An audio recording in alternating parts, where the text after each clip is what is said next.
5 दिसंबर 1945 में 14 navy airman Florida से take off किए उनके रूटीन ट्रेनिंग एक्सरसाइज के लिए।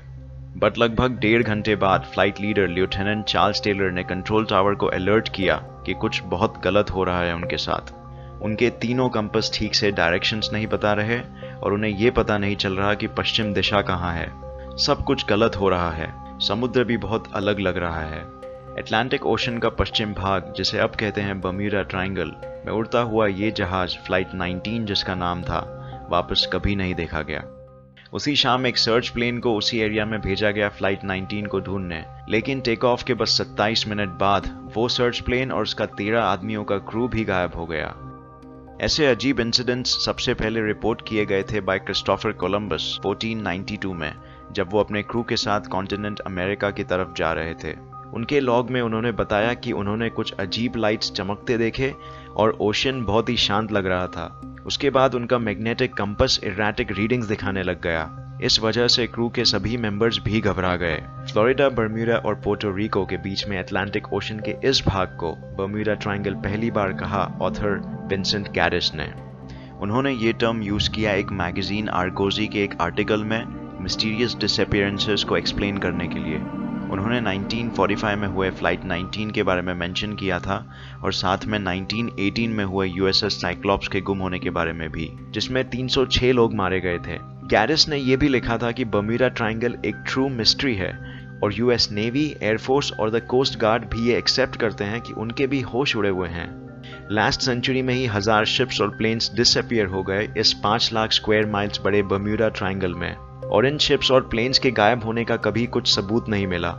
कोई भी रैकेजेस या डीब्रीज नहीं पाए गए बर्म्यूडा ट्रायंगल में। अब ये सारी चीजें आपको जरूर बहुत रहस्यमय लग रहे होंगे, तो ये सब चीजों को एक्सप्लेन करने के लिए कॉन्स्पिरेसी थियरीज तो बननी ही है। बहुत सारे कॉन्स्पिरेसी थियरीज बने हैं रिगार्डिंग एलियन एब्डक्शंस, यूएफओ साइटिंग्स, और यहाँ तक कि कुछ लोग ये भी बिलीव करते हैं कि यहाँ से कोई दूसरे डायमेंशन यानी कि कोई दूसरी दुनिया में जाने के पोर्टल्स है। ये सारी बातें तभी हाईलाइट हुई थी जब एलन ऑस्टिन, एक अमेरिकन जहाज, को एक भटकी हुई नाव मिली इन द अटलांटिक ओशन। उस जहाज के मेंबर्स ने उस नाव को अपने साथ ले जाने की सोची। इसके लिए कुछ क्रू मेंबर्स वो नाव में दाखिल हो गए और उसे घर तक ले जाने के लिए चलाने लगे। बट इस सफर के बीच में ही दोनों जहाज एक दूसरे से अलग हो गए और जब वो वापस मिले तो उस नाव का क्रू वापस से गायब हो गया था। तो ये सब थे कुछ दुर्घटनाएं जो बर्म्यूडा ट्रायंगल में हुए थे। बहुत से इंसिडेंट्स में हमें मालूम नहीं है कि एग्जैक्टली क्या हुआ और शिप्स और प्लेन्स गायब कैसे हुए, बट क्योंकि हमें जवाब नहीं मालूम तो इसका मतलब ये नहीं कि इसको साइंटिफिकली एक्सप्लेन नहीं किया जा सकता है। अगर हमें किसी चीज का जवाब नहीं पता तो इसका मतलब ये नहीं कि सच्चाई कुछ दुनिया से ही परे है। तो काफी रिसर्चर्स ने इस पे अपना काम किया और कुछ एविडेंसेस निकाले कि बर्म्यूडा ट्रायंगल कोई रहस्य नहीं, बल्कि इसको मोस्ट ऑफ द टाइम कुछ ऑथर्स और कॉन्स्पिरेसी थियरिस्ट्स ने इसे हमें एक रहस्य दिखाने की कोशिश की है। इस एरिया की मोस्ट ऑफ द कहानियों को ऑथर्स ने बढ़ा चढ़ा के बताया है और इसी तरह से ये जानकारी इस रूप में फैली है।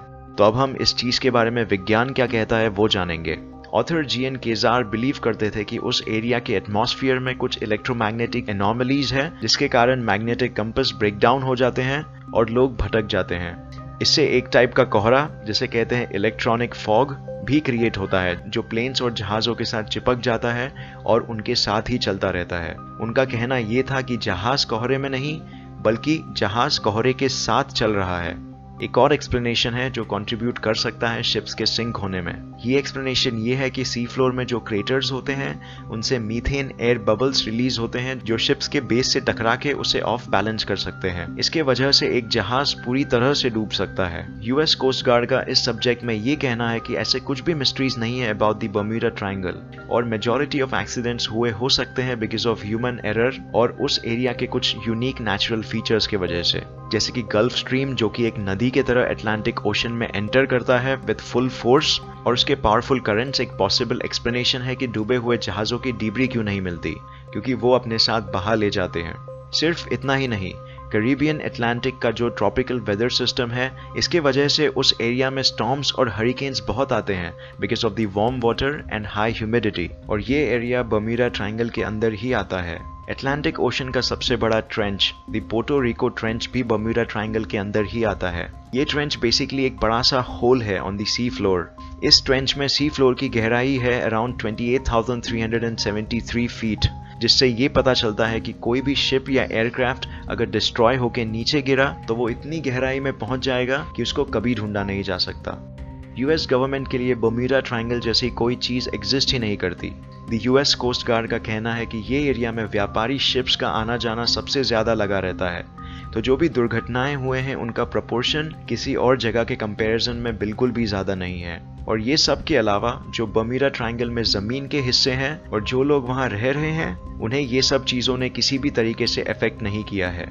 तो ये सब जानकारियों से हमें ये पता चलता है कि समुद्र बहुत ही विशाल है। हम आज काफी आधुनिक जरूर हो गए हैं ट्रैकिंग टेक्नोलॉजी में, बट फिर भी हमारा पृथ्वी इतना बड़ा है कि यहाँ कोई भी चीज आसानी से खो सकती है और हम उसे कभी भी ढूंढ नहीं पाएंगे।